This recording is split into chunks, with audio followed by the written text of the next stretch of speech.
Welcome to the TheMediaWard podcast.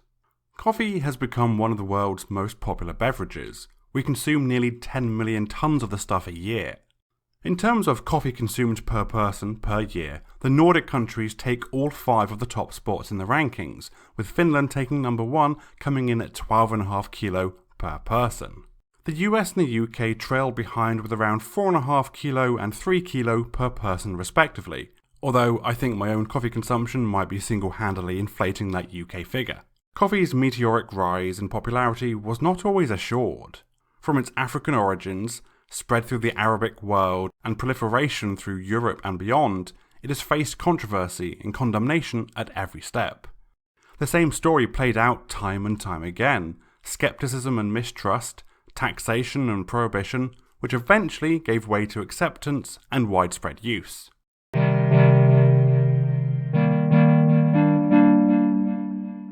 Our story begins in approximately 850 AD, on the Ethiopian plateau with a goat herder called Kaldi. Kaldi noticed that his goats had become rather energetic after consuming berries from a specific tree. After filling his pockets with the berries, he rushed home to his wife, who suggested he go to the local monastery to share the heaven-sent bounty. Upon arrival, these wondrous berries were greeted with suspicion and accused of being the devil's work. The monks threw the berries into a fire. However, the aroma of the roasting coffee beans gave the monks pause for thought. They removed the coffee beans from the fire, crushed them, and covered them in hot water. They found the drink's revitalizing effects aided them in staying alert throughout the long hours of evening prayer. The abbot of the monastery shared the discovery with other monasteries, and thus the knowledge of coffee spread. Now, that's a sweet origin story, but as with most oral history from well over 1,000 years ago, I think it's best taken with a pinch of salt. Kaldi's story might be the best known of the coffee origin stories, but there are a few others out there. Another origin story once again features animals, but this time it's birds, not goats. A Moroccan mystic travelling through Ethiopia observed birds that possessed unusual vitality. He saw them feeding on the berries of a coffee tree, and after trying them himself, he experienced the same increase in vitality. Yet another account tells of a prayer healer who was deported from Mecca to a desert cave. Starving, he ate the berries of a nearby tree, but was put off by the bitter taste.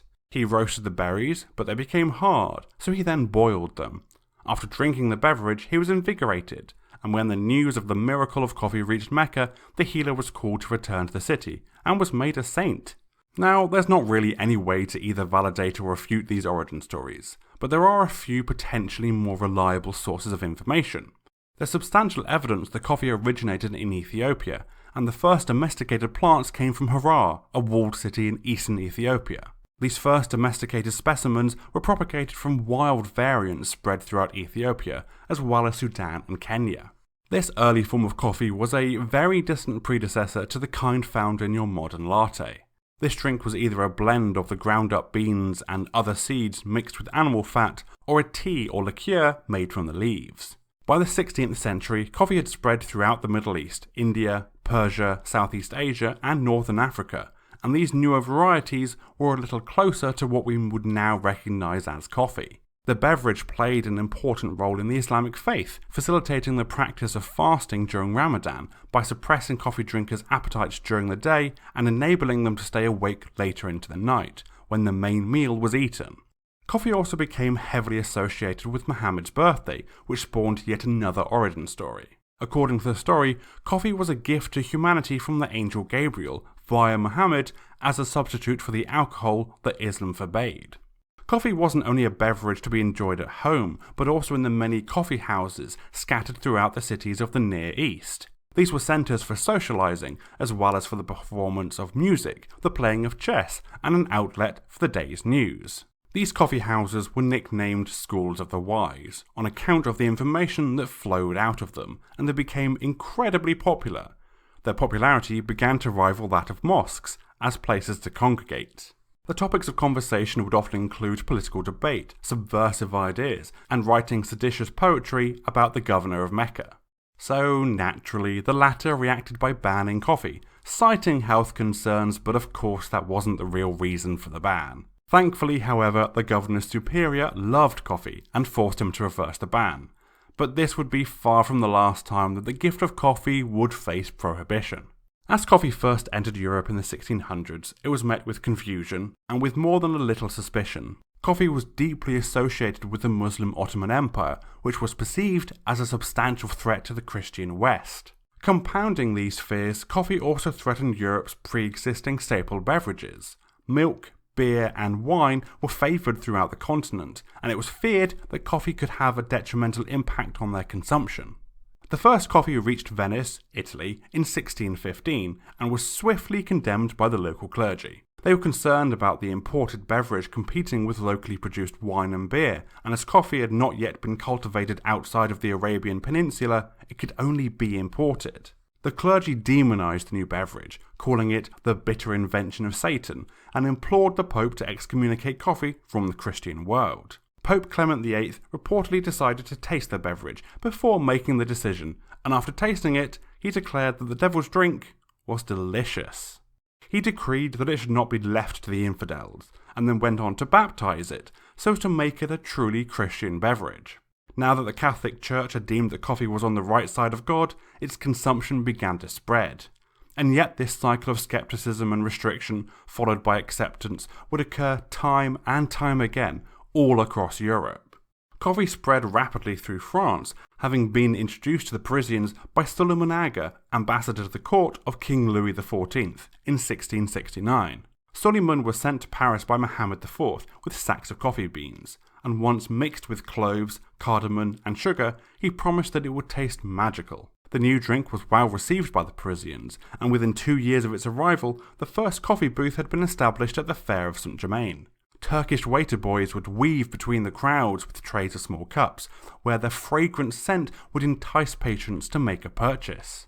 It was not long before visitors to the fair learned to look out for the petit noir, little black, to warm them on the frigid days of spring.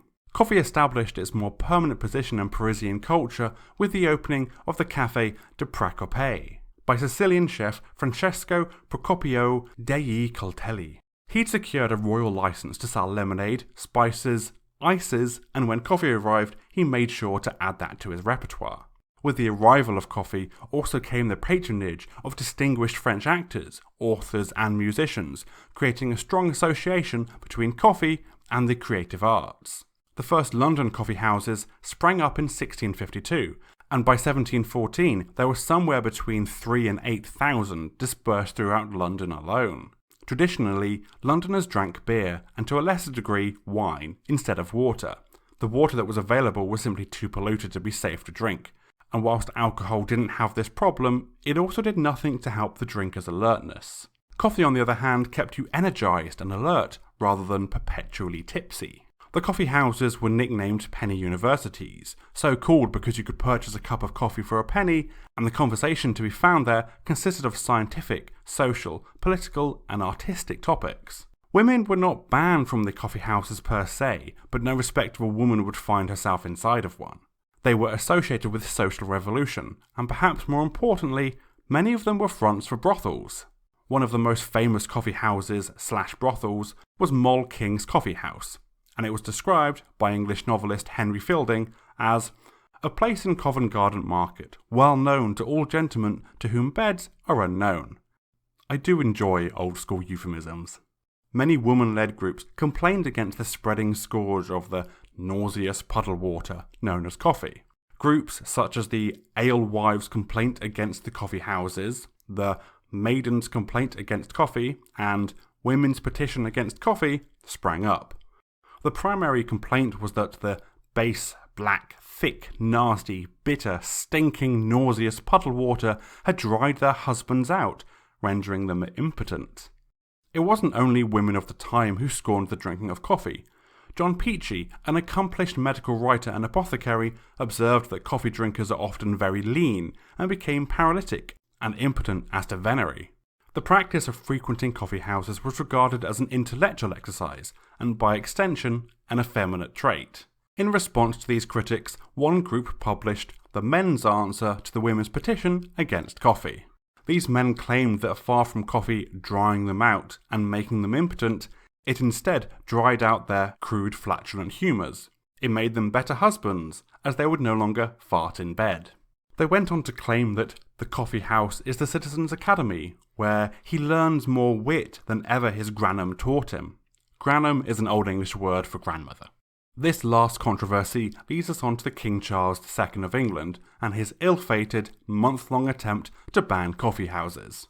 In his royal proclamation for the suppression of coffee houses, the king declared that they were the great resort of idle and disaffected persons, where false, malicious, and scandalous reports are devised and spread abroad to the defamation of His Majesty's government and to the disturbance of the peace and quiet of the realm.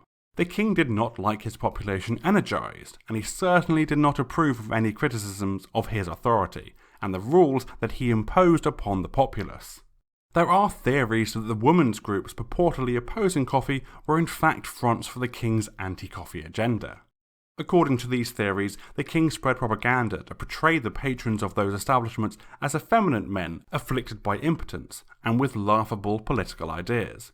The goal was to turn public opinion against coffee, making prohibition easier. The British public, however, would not be parted from their caffeine so easily, and the attempt to banish coffee houses failed within the month. We'll be right back after a quick word from our sponsors. Finding good coffee is no easy task. Finding great coffee is truly a Herculean effort. Thankfully, BellaBarista has got you covered. At bellabarista.co.uk, you'll find a delicious range of freshly roasted organic coffee, and all the equipment you could ever need to enjoy it. Their award-winning coffee is roasted in small batches at their roastery in Northamptonshire, and is available for delivery throughout the UK. My personal favourite is the Honduras Liquid Amber. It's smooth yet robust and has an array of nutty and chocolatey flavours. How about the podcast and try some incredible coffee by following the links in the description? You won't regret it. Right, back to the show. Via England, coffee was introduced to the New World through the port at New Amsterdam, later renamed as New York. Tea remained the favoured beverage until 1773 and the events of the Boston Tea Party. The American colonists were unhappy with the high taxation and lack of representation that King George III of England was providing. They boarded ships loaded with tea and tossed it overboard. These demonstrations would culminate in the American Revolution, and the young nation's preferred drink would switch from tea to coffee. Founding father Thomas Jefferson regarded coffee as the favourite beverage of the civilized world, though he had a taste for the imported coffee beans of the East and West Indies, rather than the green, unripe beans that were popular in America at the time. The Kingdom of Prussia, which encompassed parts of modern-day Germany, Poland, Lithuania and Latvia, had its own struggles against coffee. After the 7 Years' War of 1756 to 1763, finances were tight within the kingdom. The primary consumer goods of the time were beer, tobacco and coffee. Beer was easily produced within Prussia's borders, and they were able to produce a limited amount of tobacco, but there was no chance of growing coffee. The king, Frederick the Great, considered spending money on imported goods to be detrimental to his kingdom's finances. Breweries complained about losing business to coffee suppliers, so the Prussian king issued a ban on importing roasted coffee. As one would expect, the King's State Roastery continued to import coffee, but sold it at prices that were well beyond affordability for mere commoners. To enforce a ban, a new profession was born: coffee snooping. Coffee snoopers were employed to sniff out people roasting their own coffee, and were granted extensive powers to enter people's homes and conduct searches for the illicit beans. In return for discovering stashes of coffee, the snoopers earned substantial rewards. Despite the efforts of the king, the smuggling of coffee continued and grew until his successor called an end to prohibition. Frederick Wilhelm II realised that the kingdom was missing out on huge incomes from potential taxation on coffee, so he lifted the ban.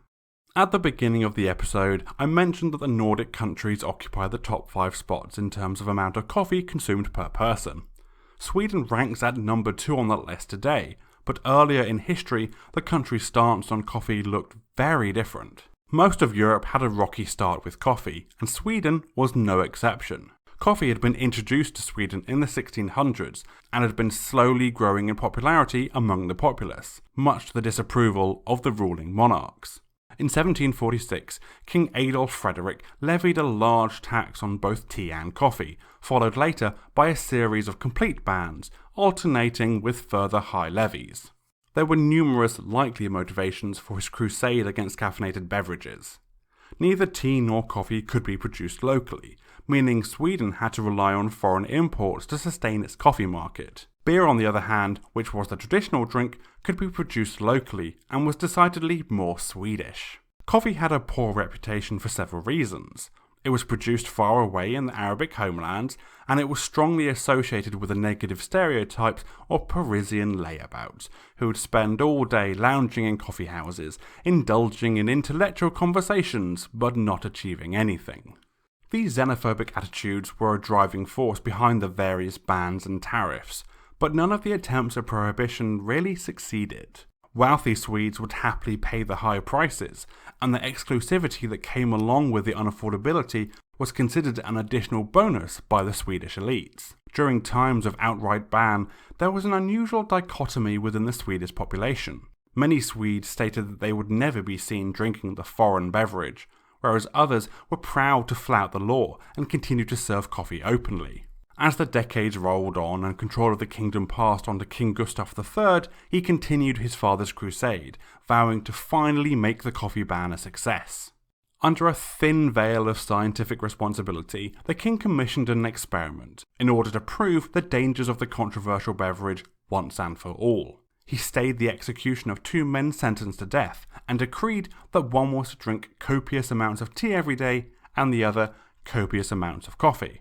The expectation was that the tea drinker would outlive the coffee drinker, but the experiment backfired. Not only did the coffee drinker outlive the tea drinker, he also outlived King Gustav, who was shot by a disgruntled member of the nobility at a masked ball in 1792. The wound became infected and he died 2 weeks later, whispering, "I feel sleepy. A few moments' rest would do me good." Perhaps a strong cup of coffee might have been in order. It didn't take long for the coffee bans to be permanently overturned, following the king's demise. During the various levies and outright bans, an attempt was made to provide a Swedish-grown alternative to the much maligned imported coffee.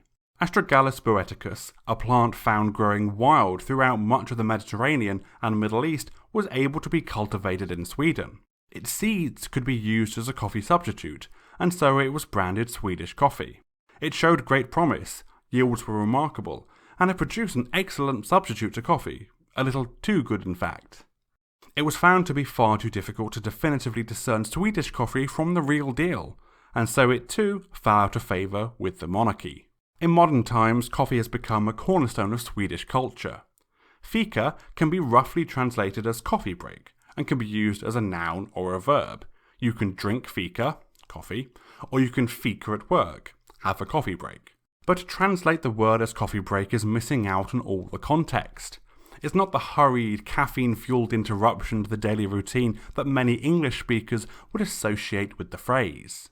Rather, it's a break from the labours of the day to truly savour quality time with the people around you, and to take a breather. The custom is enshrined in law, with Swedish workers entitled to 5-minute breaks every hour, accrued into 15-minute fika breaks. It is not a time to discuss work or answer emails. It's a time to enjoy coffee, along with a number of traditional sweet pastries, such as fikabröd. Fika is even considered an important part of Swedish dating customs, serving as an informal way to get to know a potential partner, even more so than simply asking someone out for a coffee. The tradition is spreading throughout Scandinavian countries and beyond, as a kind of counter-cultural trend to the always-on mentality of the modern world. As the demand for coffee increased throughout Europe and the New World, the notion of growing coffee outside of the Arabian Peninsula, in one of the numerous European colonies, became more persistent. However, securing coffee seedlings was no easy task. Although the Dutch managed to obtain some seedlings in the latter half of the 17th century, their initial efforts to cultivate them in India failed. The second attempt fared better. The plants thrived on the island of Java, and the plantations spread throughout Indonesia. In 1714, the mayor of Amsterdam gifted a coffee plant to King Louis XIV of France, where it was planted in the Royal Botanical Gardens in Paris. A cutting of this plant was transported across the ocean to the Caribbean island of Martinique, where it spread like wildfire. Within 50 years, 18 million coffee trees had proliferated on the small island. This same plant then went on to spread through the rest of the Caribbean as well as Central and South America. How Brazil ended up being the main coffee producer of the world is another interesting story. Francisco de Melo Palheta, a Portuguese lieutenant, was sent on a diplomatic mission to French Guiana to obtain some coffee seedlings. The French, however, were not keen to share such a valuable commodity. As legend had it, whilst the governor of the territory was not interested in helping Francisco, his wife was, and gifted the lieutenant with a bouquet of flowers, concealing a coffee seedling within. From that seedling, the 2.5 billion ton Brazilian coffee industry was born. As coffee spread throughout the world, a similar cycle repeated itself. Initial fears and suspicions arose, which led to attempts to ban or regulate the beverage. When these attempts failed, coffee consumption became increasingly normalized, accepted, and widespread. A great deal of the concerns were reactionary, based on protectionism and xenophobia. But there were some perfectly legitimate concerns too. Coffee contains the stimulant caffeine, and whilst that was not known by the doctors of the day, its effects were certainly observed.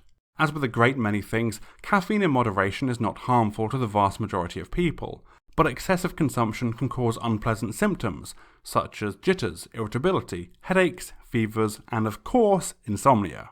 These potential side effects raised valid concerns for doctors at the time, whose medical science was not yet advanced enough to fully understand the effects of caffeine consumption. Speculation about the harms of coffee has still persisted in more recent times. So, is coffee bad for you?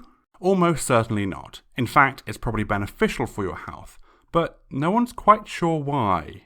There have been many large-scale studies conducted looking into the potential harms or benefits of coffee drinking, and the vast majority of studies either show positive effects or neutral effects.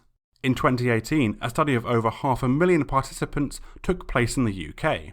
They were comprised of men and women aged from 38 to 73. The results showed that those who drank 2 cups of coffee per day were marginally less likely to die than those who drank none at all, and those who partook in 8 cups per day were even less likely to die. Now, this was an observational study, meaning that people's other lifestyle factors or behaviours besides coffee consumption were not controlled in any way. This was a study looking at data, and thus only correlation can be drawn from the results, not true causation. Therefore, it may not have been the coffee that reduced people's risk of death. Instead, it could simply be that people who drink coffee are more likely to make healthier dietary choices, or be employed in safer industries. That being said, the sheer size of the study, and the fact that the correlations were statistically significant, does suggest that at least coffee isn't doing any harm. Other studies have reported positive findings. A 2017 European study encompassing 520,000 people showed positive results, and a massive 2012 American study involving 5.1 million participants mirrored those results. These studies have indicated positive effects even from decaf or instant coffee, although a little less than ground caffeinated coffee. So if there is something in coffee that's beneficial for health, it's probably not the caffeine. So that's a short history of coffee. As we've heard, wherever its consumption spread, it went through a similar cycle of introduction, prohibition, and then acceptance, including a helpful intervention from a 16th century pope. If you like the podcast, you might like my YouTube channel. Find it at youtube.com/TheMediaWard. If you want to support the podcast, please rate it, subscribe, or share it with a friend. It all helps more than you might imagine. If you want to be even more amazing, perhaps you might consider supporting me on Patreon. There you'll find ad-free episodes, get access to episodes 2 weeks early, meaning the next episode is already available for patrons, and on top of that, 1 extra episode every season. You'll also get access to behind-the-scenes content for the YouTube channel, such as extended cuts and bloopers. You can find me at patreon.com/TheMediaWard. I'd like to thank St. Valentine Music for providing all of the music you've heard in today's episode. For a full list of my sources, please visit the website at themediaward.co.uk. And one last thing. You might have heard of Kopi Luwak coffee, a coffee that is eaten by a small mammal called a palm civet and is then recovered from the animal's droppings. The animal's digestive system changes the taste of the coffee, reducing the acidity and bitterness, resulting in a more mellow and delicate flavour.